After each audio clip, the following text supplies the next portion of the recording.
So we've got another question here. Thanks so much for this, first of all, from Simone. Question, which is the best type of distortion to use with belt? It purely, I mean, not for ice cream, I would say, but so obviously there's some form of supraglottic distortion. Um, but it would sound like belt, but it wouldn't actually be pure belt because obviously for belt you need like a long adduction period of the vocal folds, which isn't advisable when it comes to doing distortion because you'll overcompress. But if you, it's kind of like Zorem was saying about the yell scream that like "Ay!" Like it sounds like you're belting, but you're not like the vocal folds themselves aren't belting, it's just that you get more power when you introduce the false folds or the ariphagotic folds. Yeah, I think that's an interesting topic because we'll have to talk about that a little bit. But so my first response would be just to say exactly what you said, that the creaking, the fry scream, that's a very low volume effect. So to have belting where you have a higher compression or a longer closed quotient of the vocal folds that's necessary, it's going to be higher volume. So that immediately is going to eliminate creaking, fry from the effect moving part repertoire, right? And then it depends really, Simone, on what you're looking for, what sound you're looking for, because you can have different activities inside there moving around and distorting the sound. But really, I think for most people, they tend to, unless they're being very nerdy and saying, I want a belt with false vocal fold, ventricular fold activity, that's going to give you a specific sound.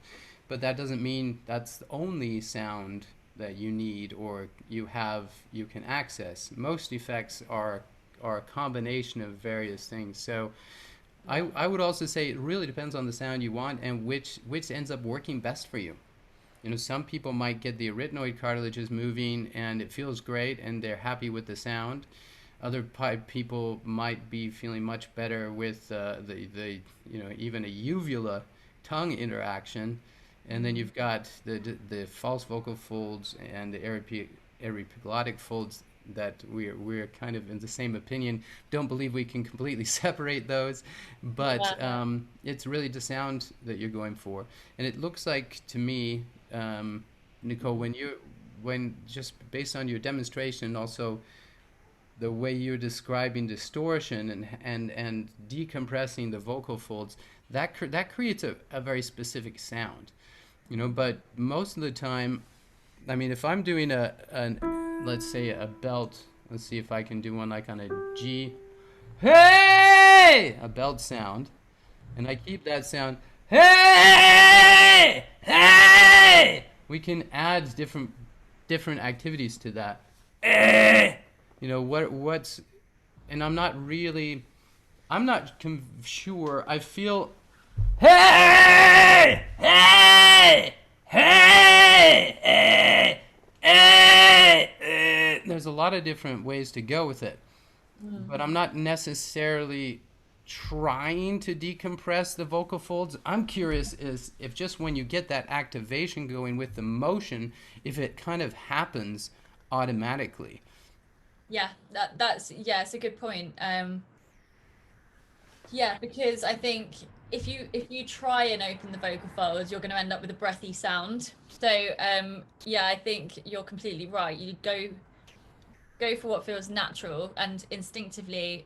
Well, if you're doing it correctly, then there will be less adduction. I don't think it's when you're first starting. I try and get students to like do it more airy, and then when they get more competent, then introduce a bit more and a bit more. Um, but yeah, I wouldn't focus too much on trying to decompress the vocal folds for that reason. Yeah, it's interesting. We also had a singer that volunteered for coaching, and you picked up on that, but there was still a lot of holding this tightness on the inside, right? And the other one just had a very low larynx position.